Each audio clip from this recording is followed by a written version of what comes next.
Sawadee-Cap tout le monde. Aujourd'hui, je vous présente un autre produit de la gamme UTG, hein. Donc, il y a peu, je vous avais présenté le système de rail pour top cover de réplique ou assimilé AK. Là, en fait, il s'agit d'un bipied. Alors, c'est pas un bipied, on va dire, ordinaire qui vient se positionner sur un, sur un fût de réplique snipe ou en Picatinny. Donc en fait celui-là, à savoir déjà, il se fixe sur des plateformes en key mode. Alors key mode, c'est assez récent, pas aussi récent que le M-Lock, mais c'est tout simplement en fait un nouveau système de fixation donc d'accessoires ou de rails Picatinny sur souvent des garde-mains. Donc en fait voilà, vous avez à l'arrière des vis avec un profil asymétrique qui vont vous permettre, lorsque vous les vissez sur votre plateforme Keymode, bah, de les coincer. En fait, vous les vissez, mais elles se coincent par les nombreuses vis présentes. Et après, vous modulez ça à votre guise, quoi, hein, pour ajouter les accessoires que vous avez besoin. Optique, laser, poignée, sangle, que sais-je, quoi. Euh, pour vous donner une idée, voici donc les profils Keymode. M-Lock, je n'en ai pas, mais je crois que ça, si vous voulez, le système est presque identique. Il va falloir visser les vis présentes sur l'accessoire ou le rail Picatinny afin de le solidariser avec votre plateforme. Donc voilà. Donc, comme je vous le disais, la première particularité de ce bipied, enfin une particularité, le Keymode est assez répandu maintenant aujourd'hui, hein.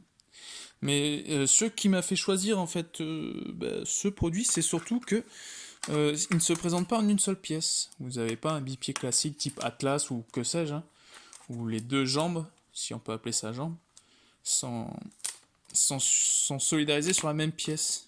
Là en fait, vous avez tout simplement,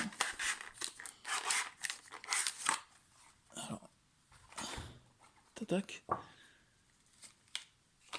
deux jambes séparées. Donc vous venez positionner avec les vis de fixation Keymode à l'endroit que vous préférez sur votre réplique.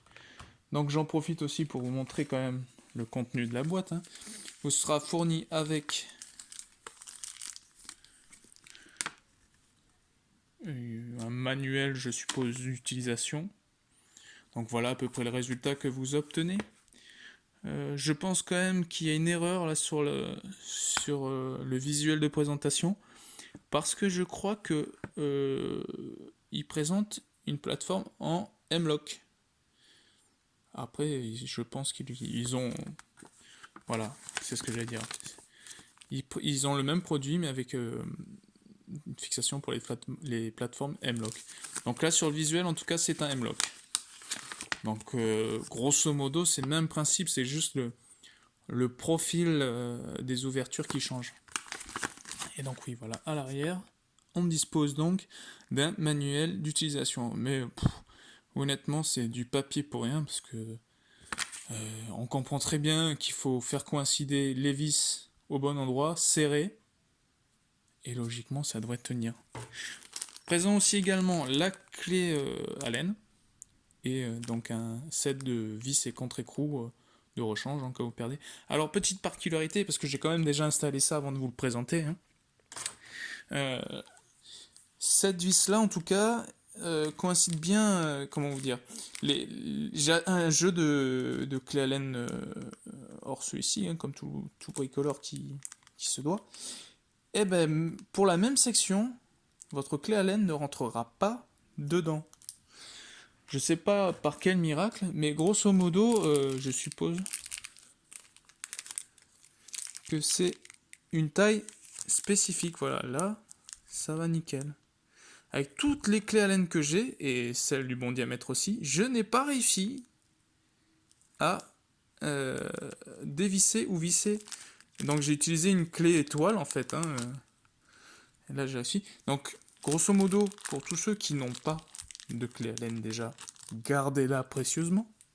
Et pour ceux qui en ont et qui galèrent en se disant putain, elles sont pourries ces vis, alors oui, peut-être de 1, mais elles fonctionnent que avec cette clé. Donc c'est un peu con, je comprends pas. Enfin voilà, c'est peut-être mon jeu de clés à moi qui est pourri. Enfin, j'ai essayé avec 4 clés différentes, ça n'a pas fonctionné.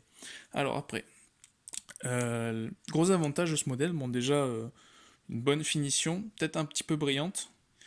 Donc une pièce en aluminium. Vous avez déjà une ouverture d'angle à 50 degrés, ce qui fait que sur votre fût, les pieds vont déjà s'évaser. Voilà. Donc grosso modo, vous les avez, une fois que vous les vissez, vous voyez déjà qu'elles prennent un angle de chasse, afin de bien stabiliser, je pense, la réplique une fois les pieds dévissés.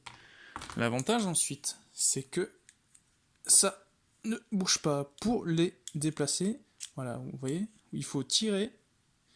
Vous avez ici, je pense, une clavette qui se désengage et qui permet après de le déplacer. Bon, vous avez déjà 5 positions, quoi. Après, ça ne bouge plus. Vous pouvez voir, ça ne bouge plus. Hein. Et puis pareil, après, si vous voulez allonger, il faudra dévisser. Ah, je l'ai revissé là. Donc voilà, vous avez la vis ici à manipuler. Donc vous la dévissez, vous pressez ici le bouton pour désengager. Et voilà, vous avez... Donc, comme je sais super bien compter, vous avez 4 positions. J'en ai sauté une.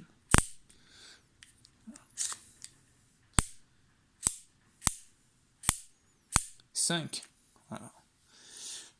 Donc pour allonger la longueur, c'est plutôt rapide. Et après, vous voyez, il vous faudra quand même le presser pour le ranger. Donc je trouve le système plutôt sympa.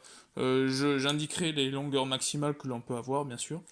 Et je vais finir par une présentation du produit fini une fois monté.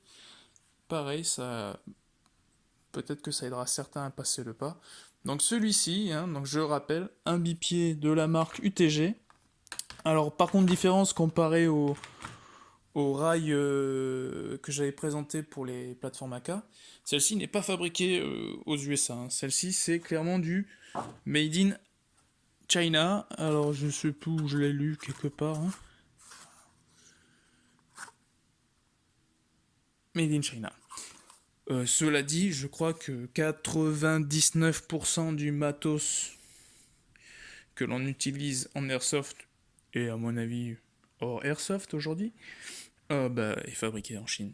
Moi, je n'ai pas je n'ai pas de comment dire point négatif à leur reprocher. Hein. Mes répliques Sima ou LCT, si c'est pas chinois, c'est taïwanais. Donc, je vois pas pourquoi ce serait de mauvaise qualité. Voilà, on va conclure avec une petite présentation montée sur une réplique.